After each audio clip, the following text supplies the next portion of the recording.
Di video kali ini, gue akan memberikan cara bagaimana membangun branding dari nol dengan menggunakan HP. Jadi ini adalah step by step yang teman-teman bisa langsung praktekkan saja, walaupun dengan menggunakan HP atau alat yang kita punya saja. Yang pertama adalah ketahui terlebih dahulu permasalahan audiens kita. Sebelum kita menentukan channel YouTube atau gaya daripada konsep channel kita harus mengetahui dulu nih, kira-kira target audiens kita siapa. Setelah kita mengetahui targetnya siapa, kita harus mengetahui permasalahan audiens kita itu di mana.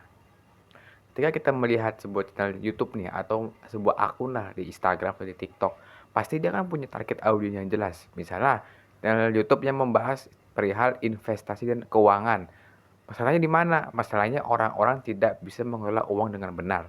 Nah, itu adalah salah satu contohnya. Nah, teman-teman harus menyesuaikan dengan topik teman-teman juga. Misalnya kita bikin konten tentang cara memperbaiki HP yang rusak, ya kan? Permasalahan di mana? Permasalahannya adalah si penonton kita ingin belajar cara memperbaiki HP tanpa ke counter, ya kan? Audiensnya siapa? Audiensnya penonton kita. Jadi ketika kita bikin konten, jangan kita hanya abstrak, sekedar mengupload video berharap dapat view yang banyak atau viral videonya. Jangan. Kita harus riset terlebih dahulu target audiens kita siapa. Permasalahannya itu di mana? Identitas pada channel YouTube itu terbangun dari hubungan emosional. Poin kedua. Kenapa? Jadi gini, ketika kita bikin branding ya, jadi kita punya channel YouTube nih, kita mau membangun branding, ingin dikenal dengan banyak orang, itu bukan dari logo, bukan dari thumbnail, tapi hubungan kita. Nah, misalnya kayak cara berbicara gue seperti ini, tanpa menggunakan banyak emoji, fokus pada narasi, dan itu akan mempengaruhi ke desain logonya, desain bannernya, desain thumbnailnya.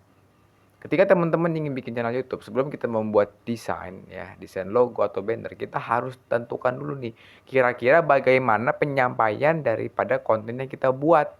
Karena kalau misalnya kita tidak tahu ya gaya komunikasi kita seperti apa, konsep video kita seperti apa, konsep editingnya seperti apa. Misalnya kita ingin konsep editingnya banyak animasinya, dalam konteks animasi, gambar dan sebagainya, ya kita bikinnya sesuai dengan hal tersebut. Jangan kita bikin konten ya, banyak kontennya itu animasi semua tapi gambarnya gambar yang serius, ya nggak masuk gitu. Jadi kalau misalnya kita bikin konten deh, misalnya kita pengen bikin konten seperti ini ya, konsepnya seperti channel YouTube gua, dimana gue memfokuskan pada isi kontennya atau narasi yang dibuat, ya otomatis untuk bannernya, thumbnailnya ya gue menyesuaikan gitu loh. Kan teman-teman bisa lihat sendiri kan di YouTube gue ini tuh nggak pernah gue membuat ya atau bikin sebuah konten yang memang ada animasi-animasinya, bukan karena gue nggak suka, karena memang gue lebih mengutamakan isi kontennya. Dan kalau misalnya teman-teman yang nggak fokus di channel YouTube ini, ya teman-teman berarti nggak mau belajar. Karena gue akan memfokuskan orang-orang yang berminat ingin mengembangkan channel YouTube-nya dan belajar di channel ini. Jadi kalau misalnya teman-teman nonton video gue nggak fokus, ya berarti teman-teman tidak ingin mendalami ilmu dalam membangun brandingnya. Nah, seperti itu juga contohnya teman-teman ya. Jadi kalau kita bikin channel YouTube nih, kita harus punya konsep seperti itu. Jadi bukan kita bikin video yang bagus ya, gradingnya bagus, audionya bagus, tapi interaksi atau hubungan emosional itu juga dinilai oleh penonton kita. Poin yang ketiga adalah ceritakan pengalaman, bukan sekedar teori. Ketika kita bikin konten, boleh kita menggunakan teori, tapi campur dengan pendapat kita.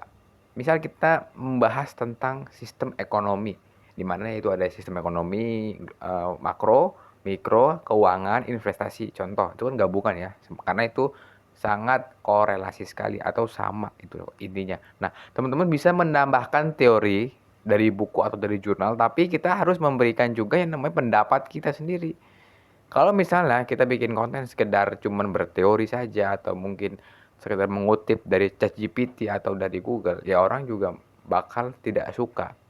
Karena di poin sebelumnya gue bilang kan hubungan emosional itu yang bangun.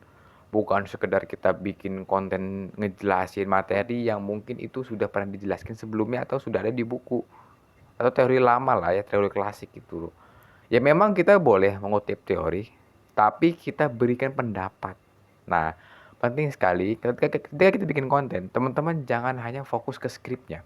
Tapi kita juga harus bisa bagaimana mengubah skrip ini yang tadinya mungkin terlalu kaku lah atau terlalu basi lah. Kita sampaikan dengan gaya komunikasi kita. Kalau teman-teman bikin konten full skrip ya, ngelihat skrip semuanya dari teksnya dan segala macamnya, ya bakal kaku. Nah, gue juga ngeliat skrip di sini ada skripnya, tapi kan nggak full ngeliat skrip. Gue improve sendiri, bagaimana gue membuat penyampaian gue tuh lebih mudah dipahami. Nah, teman-teman harus mengasah skill tersebut agar teman-teman bisa lebih dikenali oleh banyak orang. Yang keempat adalah fokus pada produksi kontennya. Ketika kita bikin konten, gue pernah bilang di video sebelumnya bahwasannya alat itu penting. Memang, alat itu penting, tapi kalau tidak bisa menggunakan dengan baik atau secara maksimal, otomatis tidak akan berguna dan mubazir. Ketika kita bikin konten menggunakan HP saja, misalnya kita menggunakan HP yang mungkin standar lah ya, misalnya Samsung A56 dengan menggunakan mic yang murah atau menggunakan headset seperti ini, tapi kita bisa memanfaatkan dengan baik, kita bikin konten yang bagus, ya otomatis itu juga akan bagus juga outputnya. Percuma kita menggunakan kamera yang harga 15 juta tapi kita nggak bisa makainya, nggak bisa color gradingnya, nggak bisa settingannya. Ketika kita bikin konten, ya buat teman-teman yang pemula banget, yang memang ilmu dari nol banget, bertahap.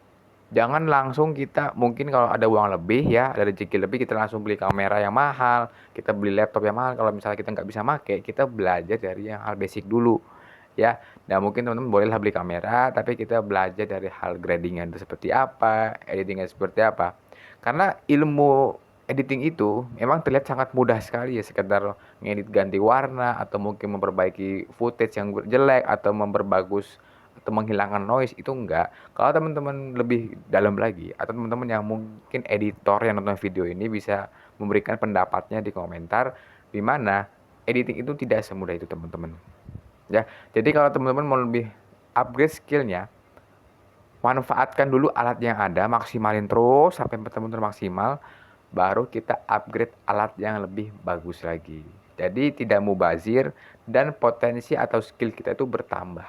Yang kelima adalah konsistensi. Poin terakhir, ketika kita bikin konten dengan jadwal yang jelas, dengan schedule yang jelas, dengan jadwal upload yang jelas, dengan konsep yang konsisten, otomatis itu juga akan menjadi poin penting dan penonton bakal menandakan, oh ini ya gaya bicara channel YouTube ini.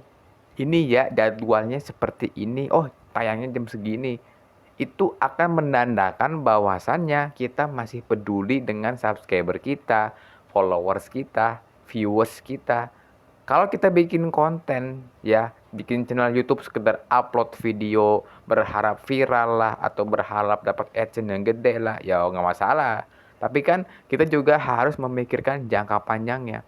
Kalau sekedar viral, sekedar mendapatkan uang, semua orang bisa. Tapi apakah itu bisa bertahan sampai 5 tahun? Bisa bertahan sampai 3 tahun atau mungkin 7 tahun? Kan belum tentu. Jadi kita harus memikirkan jangka panjang. Dan cara yang paling mudah atau yang paling basic adalah kita harus tetap konsisten dengan apa yang kita kerjakan saat ini. Oke, itu adalah 5 poin yang gue sampaikan. Teman-teman langsung praktekkan dan terima kasih.